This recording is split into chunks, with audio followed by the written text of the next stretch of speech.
You don't need to look very far into the past to find that history could often be just as treacherous as it was violent. The annals of history are filled with treacherous deeds and backstabbings. Whether it was at the hands of bad brothers or bitter rivals, there is no shortage of treacherous stories from the past. But what about the opposite? What about the loyal ones? This is a brief story about one of history's most loyal friends. This is the retelling. When Julius Caesar was assassinated on the Ides of March in 44 BC, Rome was plunged into a civil war that would eventually become a competition between two factions. One faction was led by Caesar's nephew turned adopted son and heir, Octavian, and the other side was led by Caesar's former lieutenant and co-consul, Mark Antony. Mark Antony was a career soldier and statesman. A typical Roman man, he was strong, ambitious, and capable. A military man, Antony had served with Caesar for years in his campaigns in Gaul, and had long ago proven himself a soldier's soldier.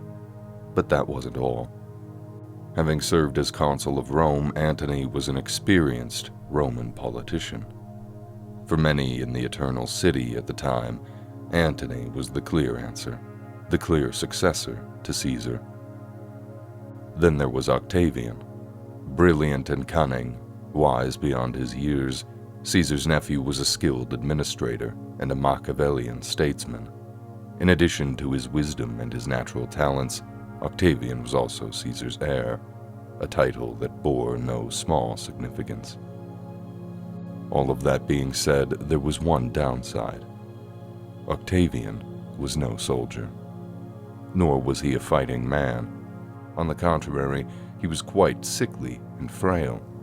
He was young, having only been 17 years old when Caesar was killed, and when compared to Mark Antony, or many of the other major players in Rome at the time, Octavian was inexperienced. He had never been a general or a consul. Octavian was not a soldier. He was not a winning commander or a brilliant strategist like Caesar had been. Luckily, he had someone who was. Octavian had Agrippa. Born sometime in 63 BC, Marcus Vipsanius Agrippa was the son of a first-generation Roman citizen of the plebeian class. The plebeians were the common people of Rome, and although Agrippa's family must have had some considerable wealth, they were not nobility. Despite this, the young Agrippa was well educated, earning his education in Greece, where he first met Octavian, and the two boys became friends.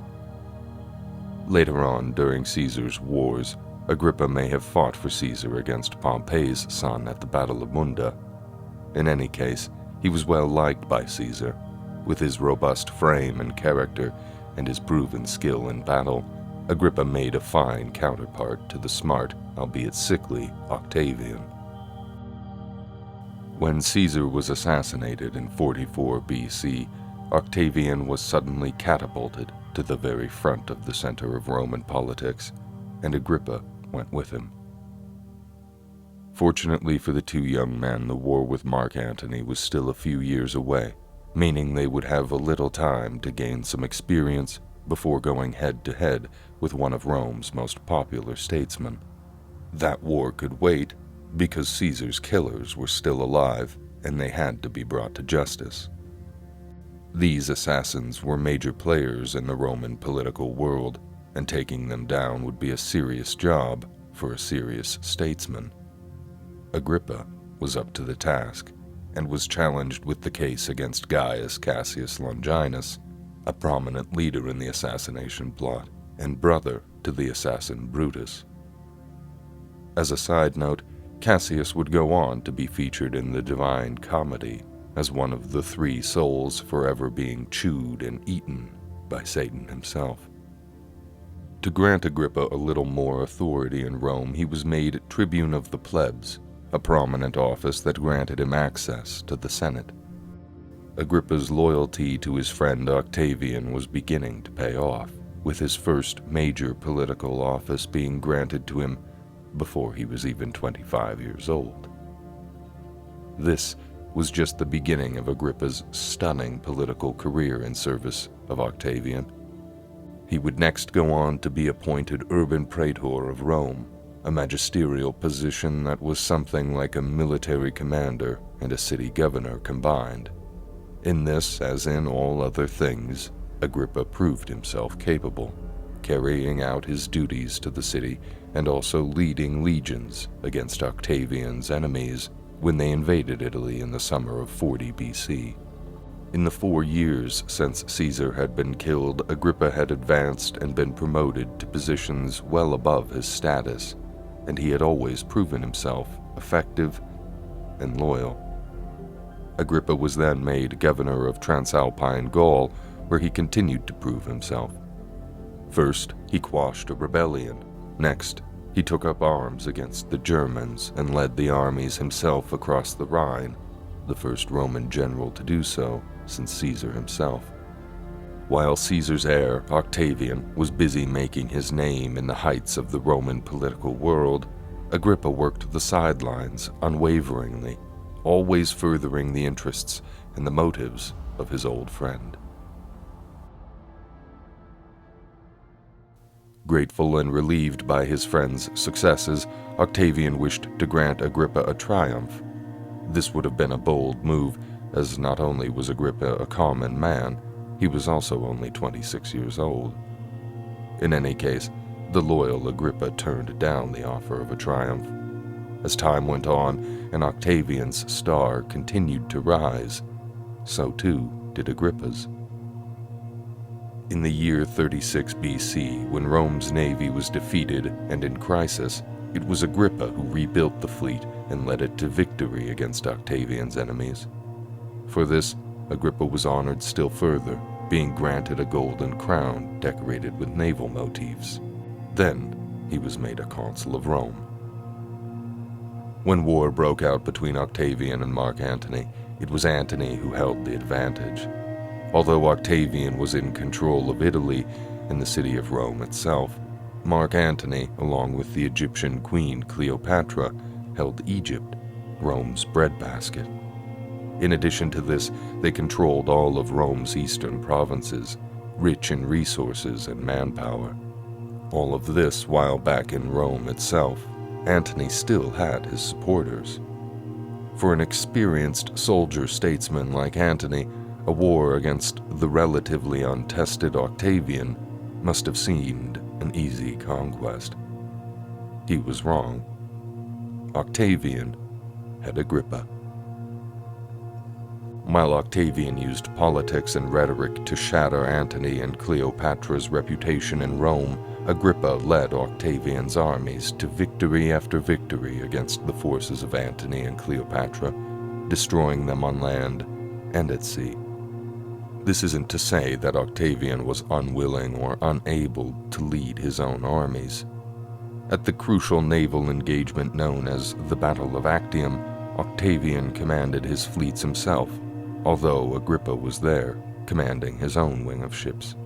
The battle was a major victory for Octavian. Antony and Cleopatra's navy was destroyed, and even though the two lovers managed to escape and return to Egypt, their war with Octavian was now over. In August of the year 30 BC, the city of Alexandria fell to the victorious Octavian, who, as the sole survivor of the decades of political turmoil, would soon change his name to Augustus and be made the first emperor of the Roman Empire. As Augustus climbed, so too did Agrippa, and although he continued to acquire titles and powers that would rival that of the emperor himself, Agrippa always stayed loyal to his childhood friend. The significance of this cannot be overstated. In the time of ancient Rome, loyalty was worth more than gold, especially in generals. In the past, it had always been the generals who had risen up against Rome. It was the generals who had the loyalties of the armies, and at the end of the day, the might of the army was all that mattered. Caesar himself had been able to invade Italy and make himself dictator for life only because the might of his legions and their loyalty to him. He had used their strength to make himself dictator. Caesar hadn't been the first to attempt such things, and he wouldn't be the last. Who can say how different history may have been if different emperors further down the line had their own Agrippa, their own unwaveringly loyal and capable friend in general? Later emperors would be plagued by popular generals with questionable loyalties, and more than one would lose their throne to such men. Agrippa, however, was always loyal. As Augustus consolidated power and laid the foundations of empire, Agrippa was always right there with him, ready to lead his army on land or at sea. Agrippa was made governor of Rome's eastern provinces, a role in which he had already proven himself qualified and effective in carrying out. He was passionate in civil projects, improving aqueducts and fountains, repairing roads, and erecting public buildings. There is a brief chapter of this story wherein Agrippa and the emperor had a small falling out. But unlike other stories of emperors feuding with their friends, no one was murdered or maimed. Instead, Agrippa was sent to govern some of the empire's eastern provinces in what was effectively a soft exile.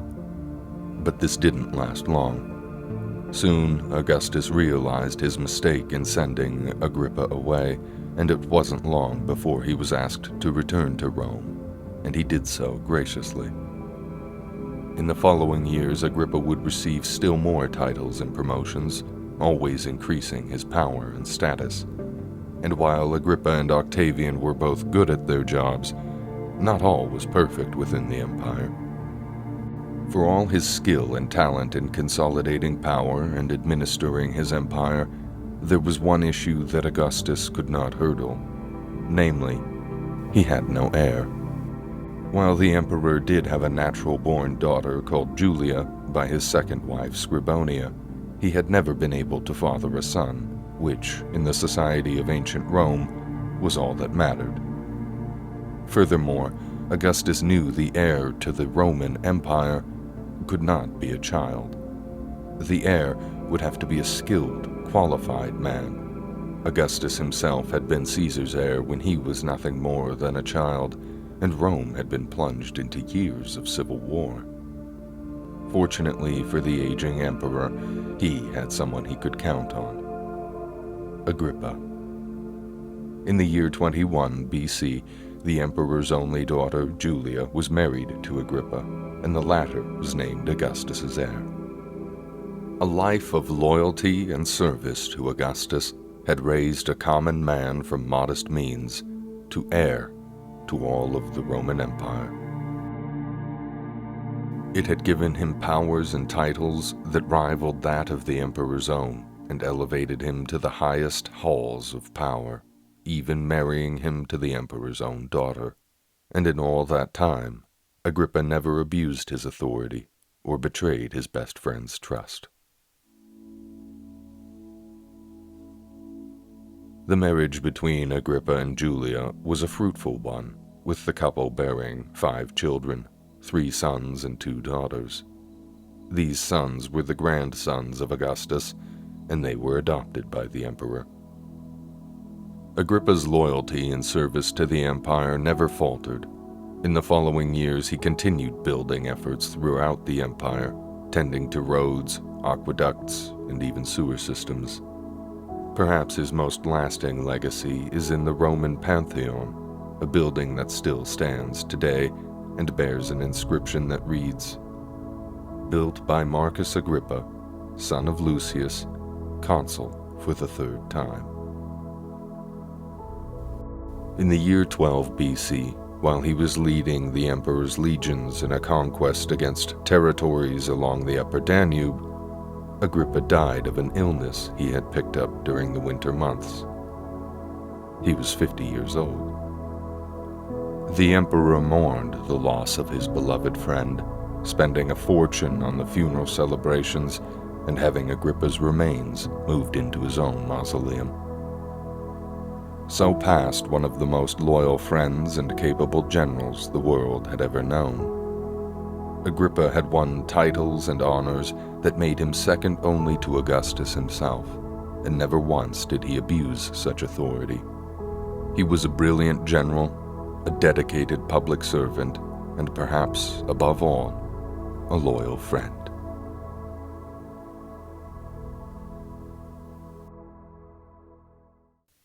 Hey, thanks for watching the video. I hope you enjoyed it.